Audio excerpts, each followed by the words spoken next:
This is FYI News 13, brought to you by SSPTV and the Hazleton Standard Speaker. For your information, the 6-County Firemen's Parade is coming back to our area this summer. We'll tell you what makes this stop so special next. Welcome everyone. Please make yourselves at home. I'm your host, Ken Karen. If you need anything, email ken@ssptv.com. And if we're all good, here we go with your local information from FYI and the Hazleton Standard Speaker. Today, the ribbon was cut on another new store in the Laurel Mall in Hazel Township. Metro PCS held its official grand opening celebration this morning. Representatives from the Greater Hazleton Chamber of Commerce, along with West Hazleton Mayor Frank Schmidt, were there as the ribbon was cut. Metro PCS is a prepaid wireless service in the United States that is a part of T-Mobile US. We talked with the store's owner and the district manager. It's a really good opportunity for us, first of all, because it's the most busiest place in Hazleton, and it's a really good business here. Everybody coming here. It's one of the best mall we have, and we try to be part of the community and part of the business. It's all prepaid services. We have different variety of plans for different people who use the internet and who don't really use the internet. All our services are unlimited talk and text.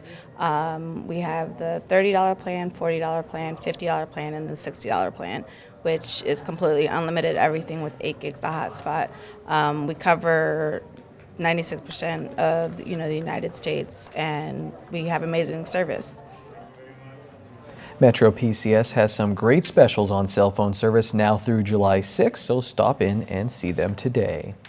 One of the Laurel Mall's original stores is closing. Rocco Aruzo is the Marketing and Business Development Manager for the mall. Well, unfortunately, the Hallmark store will be closing, I believe, June 1st.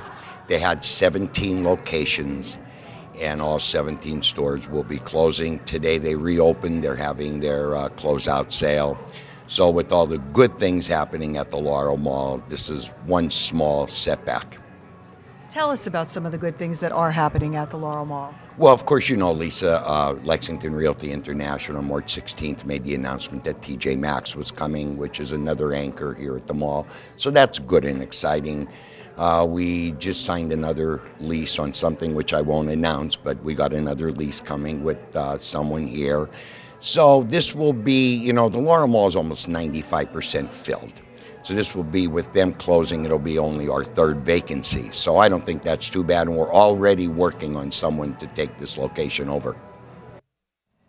The Heritage Shop was known for Hallmark cards, figurines, collectibles, and much more.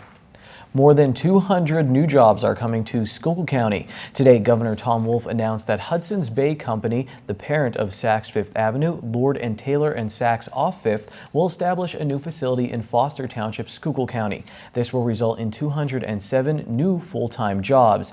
HBC will move into an existing distribution facility in Foster Township. It's a popular event in schools throughout the area, and today marked the 20th annual Community Reading Day. Do I practice and train? Do I get my own coach? Do I get my own lane? There's the baby in the crib, like, you hear the FYI's Lisa Sugart was honored to be among the many community volunteers who participated in this year's program. This year's book was entitled, Is There Really a Human Race? Lisa had the chance to read to second grade students in Mrs. Muzzoline's class at the Valley Elementary Middle School in Sugarloaf Township. The Community Reading Day program is made possible by a partnership between the Greater Hazleton Chamber of Commerce and the Penn State Hazleton campus. It is designed to promote literacy and strengthen the partnership between business and education. The 6-County Firemen's Parade will return to McAdoo this summer, and this year's event will be held in memory of Aaron Leshko. Aaron passed away in August of 2014 after a long battle with juvenile Batten's disease. Aaron is the son of McAdoo Fire Chief Bob Leshko.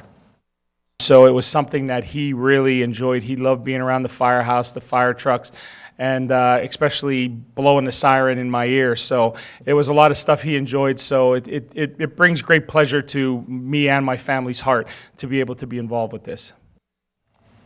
The 6-County Firemen's Parade will take place on Saturday, June 25th, with more than 200 fire trucks expected to participate. Plus, the week before that, the parade, the McAdoo Fire Company will host their annual bazaar. One organization in our area is doing its part to help the victims of a recent massive earthquake in Ecuador. The Hazleton Integration Project is collecting items for the victims. A group of people from Ecuador will be at the center's parking lot on Saturday to pack up the local donations. Donations of diapers, baby food, formula, bandages, toothpaste, soap, and more would be greatly appreciated. For a complete list of items needed, call the community center at 570-861-8081. Studies show that most abused prescription drugs are taken from medicine cabinets of family and friends. In an effort to prevent abuse, the Pennsylvania State Police at Hazleton and the Drug Enforcement Administration are teaming up for an event this Saturday where you can get rid of expired, unwanted, and unused prescription drugs. The free and anonymous National Prescription Drug Take-Back Day is this Saturday from 10 a.m. until 2 p.m. at the State Police Barracks in the Valmont Industrial Park. Drop off unwanted pills and patches only. Liquids and needles will not be accepted. Did you know that each week one person from Luzerne County commits suicide? In an effort to prevent suicides and increase awareness, the 4th annual Help Stop the Silence Walk will take place in our area this Sunday. The walk is made possible by Students Against Destructive Decisions Club at Hazleton High School and Help Stop the Silence, a suicide prevention and support program offered through Catholic Social Services. The event kicks off with a welcome at 1 p.m. in the high school gym, followed by a 3-mile walk at 2 p.m. and a picnic at 3 p.m. The event will also feature food, tricky trays, face painting, a bounce house, DJ Sean Medic, and more fun. There will also be a memory wall to remember loved ones lost to suicide. Donations are not required to participate in the walk. All proceeds benefit local services provided by Help Stop the Silence. You can register the day of the event, or you can go online at helpthesilence.org. Attention runners, the Lehigh Valley Health Network Health and Wellness Center at Hazleton will be hosting the first event in the 2016 Greater Hazleton Festival of Races this Saturday, April 30th. There will be a free run for children 11 years and younger at 9:30 a.m. and the 5K run is at 10 a.m. at Community Park in Hazel Township. Damon's Grill and Sports Bar will sponsor the after party where a $200 prize will be given to the first place male and female runners. If you haven't registered yet, late registration is available for $25. All proceeds benefit the Health and Wellness Center at Hazleton's Fitness Trail. If you want to know the latest happenings in Luzerne County, don't miss a brand new Sam Lassant show. Sam sits down with attorney David Pedri, the acting Luzerne County manager, to get the latest news from the county courthouse. This brand new Sam Lassant show premieres tomorrow night at 7:30 and then will replay at 8:30 p.m. on SSPTV and SSPTV.com. For additional dates and times, check your local listings. Coming up on FYI, Dave Seaman from the Standard Speaker is here, and we'll be talking about the Eagles and the fight in Phils. And up next, our weekly history segment focuses on the spot where I am sitting right now. Find out what used to be where the current SSPTV studio is located.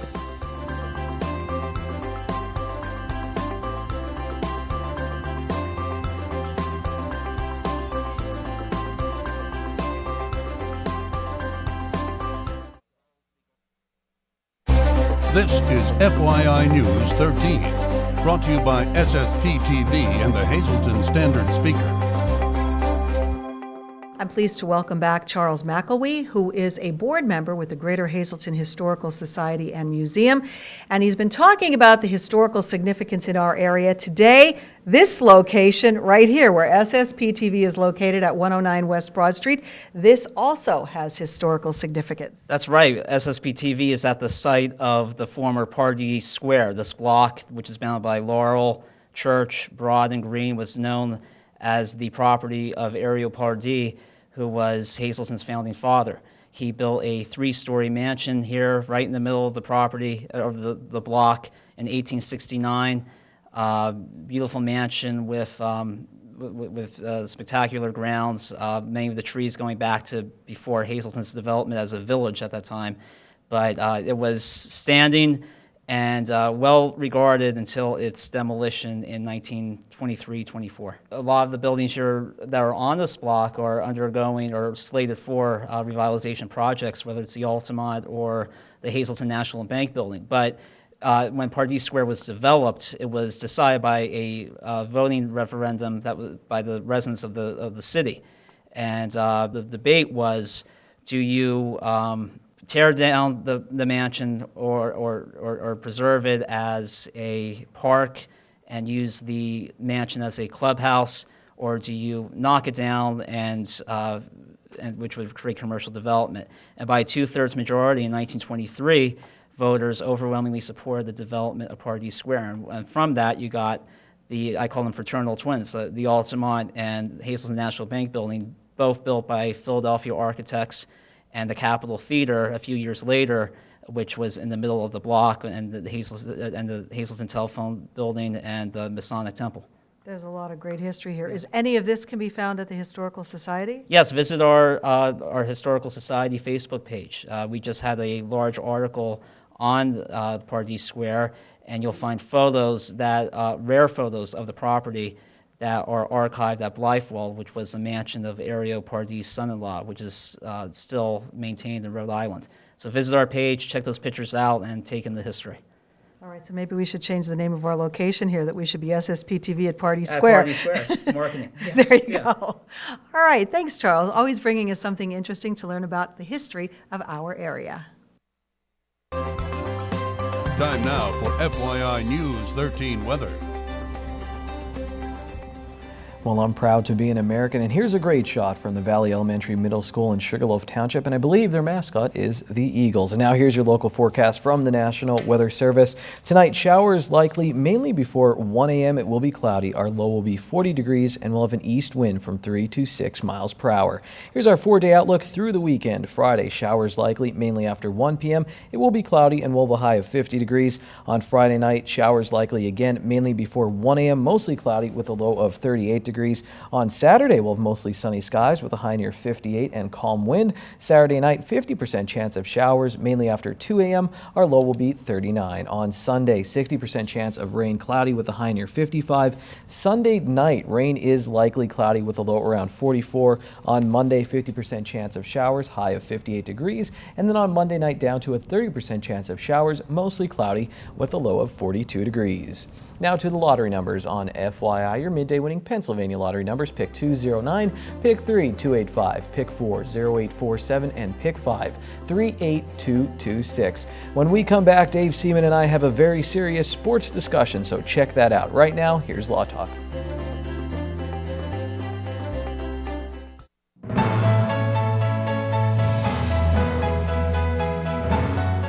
Viewer question: how do you challenge someone's claim to the decedent's property?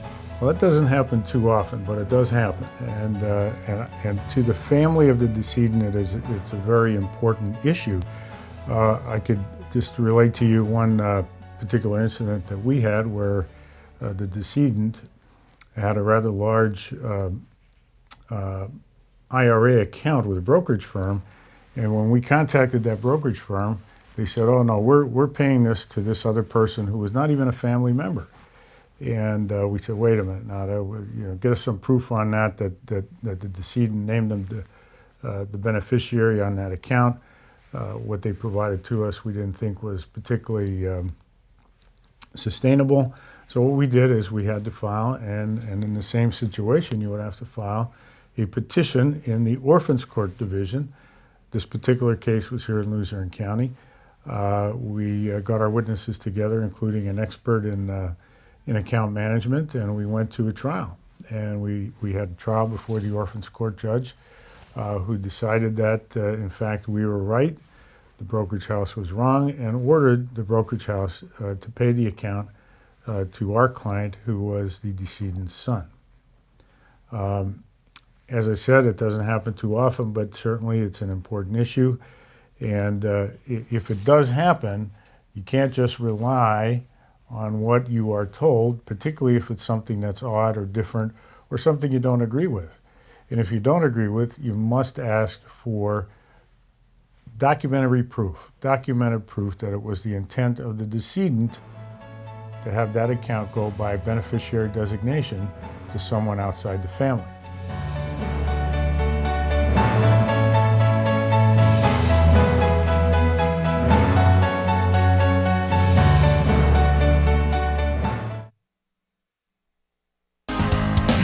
This is FYI News 13 Sports. It's a Dave Day on Draft Day. The NFL Draft starts in prime time tonight. It will be the first round of the NFL Draft. Dave, thank you so much for joining us, sports editor at the Standard Speaker. Let's take a look right now. NFL Draft, this is Mike Mayock's top 5 quarterbacks in the draft. And Dave, you talked about 2 of them are in the Standard Speaker today. There's an article about 2 of them, Carson Wentz and Jared Goff. And then we have Paxton Lynch, Connor Cook out of Michigan State, and Christian Hackenberg, Penn State. And Dave, to me, his stock really went up. I mean, he was talked about a lot, but John Gruden seemed to really like Christian Hackenberg. I think people think, developmentally, Christian Hackenberg could be the answer for some teams out there. I think it's a matter of where he goes. If he goes to a place where he's not rushed into the situation, can learn the program a little bit.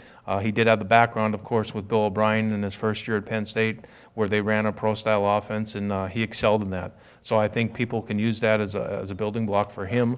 And I think he's going to use that, his memory bank too. Last couple of years had some rough patches. Nobody's going to deny that.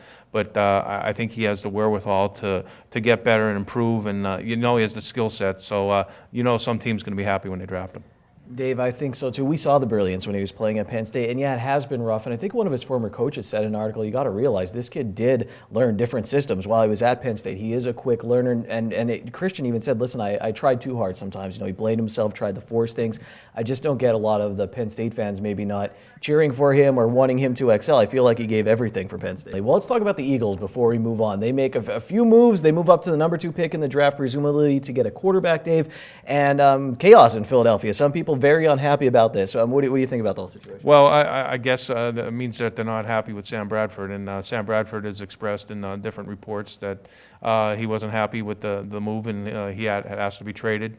Now he might have backed off that a little bit, but what they say, there's smoke, there's fire, so maybe he does want to get out of there. But it's no doubt that the Eagles are looking for a franchise quarterback to build their new team around. They have a new coach coming in, Doug Peterson. Did they give up too much? Remains to be seen. Sometimes those trades work out for the benefit of the team that gets the quarterback. You look at Eli Manning, they traded spots with Phillip Rivers. Eli Manning won 2 Super Bowls. But then you look at the flip side of that and you see Robert Griffin III in Washington. That never panned out. And although the Redskins made the playoffs a few times, the one year it was because of Robert Griffin III, and the one year it wasn't. So it could work either way. Let's look at the Philadelphia Phillies. Everybody's saying, hey, transition, the Phillies, some young guys, some veterans. I love this quote. This is from Philly.com.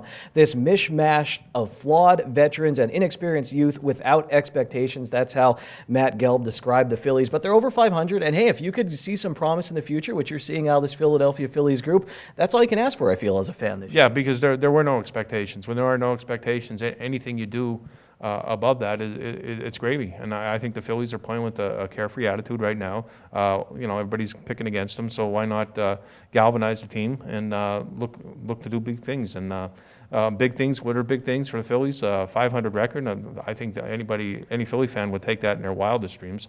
And so the Phillies are, beating the Nationals a few times this week. Not many teams beating the Nationals this year, too.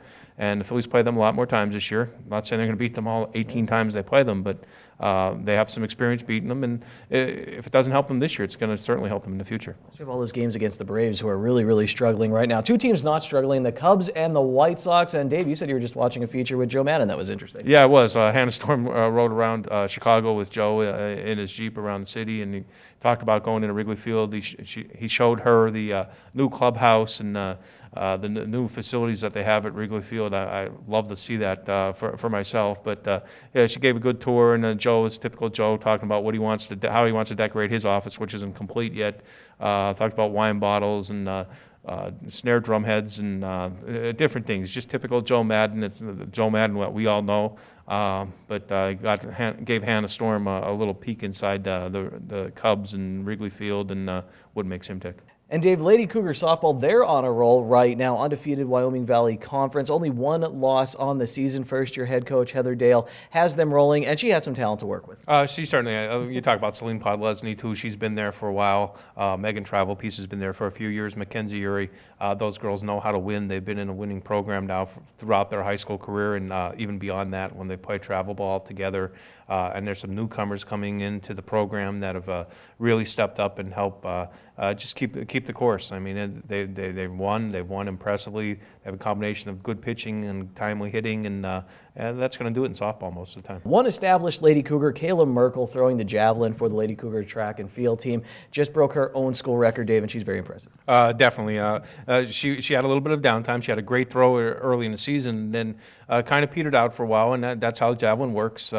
You got to maintain consistency throughout the year, and I know her coach, Nick Gaudiano, he's working to maintain that consistency as you gear up throughout the regular season and heading into districts in the state meet, and she was able to pull off a throw, unleash a throw of 143 feet and 4 inches, and that definitely broke her own school record, and something to be proud of, and something she could build on for the rest of the season. We'll talk more track and field next week on Dave Day as part of Track and Field Week. Dave, we always appreciate your time. Thursday is $1 burger night at Bottlenecks. Get a juicy 4th pound burger for only $1 all night long. Good evening, everyone, and here's tonight's Talk of the Town report. First tonight, Pocono Greyhound Adoption will be holding their 2nd annual golf tournament Saturday, June 18th at Sand Springs Country Club. Cost is $75 per person or $300 per team and includes green fees, cart, free range balls, lunch, and dinner. Non-golfing dinner option is available for $30, and they will also be having lots of 50-50s, tricky trays, prizes, raffles, awards, and more. For more information, please call 570-301-8399. And one more quick announcement, the Gunderson Rehabilitation Center, located on the 6th floor of Lehigh Valley Hospital, Hazleton, will be hosting a free stroke screening on Thursday, May 19th from 9 a.m. to noon. Participants will have their blood pressure and pulse taken, and the staff will review medical and family health history. The screening is free, but space is limited. Advanced registration is required. Call 570-501-4632 to register or for additional information. That's tonight's Talk of the Town. News 13 would like to send sincere condolences to the family and friends of these recently departed. Judith A. Leonard, formerly of Weston. Funeral services will be held privately and at the convenience of the family and under the direction of the Harmon Funeral Home. Thelma Cartwright of Freeland. The McHugh Wilczek Funeral Home will announce complete arrangements. And Peter Kustra, formerly of Philadelphia. A graveside memorial will be held privately. The Spilker Funeral Home is in charge of arrangements. Attention pay-per-view subscribers, if you see your name right now on News 13, you'll have 13 minutes to call in and win a free movie from Service Electric Cablevision. Our winner tonight is Mike Sullivan of St. Clair. Mike, if you're watching, give us a call, 570-455-7267, extension 104. Someone call Steven Spielberg because archaeologists just found a new dinosaur in Argentina and we need a new Jurassic Park movie. A skull of a Sarmentosaurus was found in South America and it belongs to a species called titanosaurs. Some of the largest animals ever to roam the earth came from that species. Titanosaur skulls are rare, so this is a huge find for archaeologists. This comes from an article on yahoo.com. We rarely have dinosaurs on FYI, but we have a dog and a cat every week, and you will see them tomorrow on Adopt Me right here on FYI. We'll see you then. Take it easy, everyone.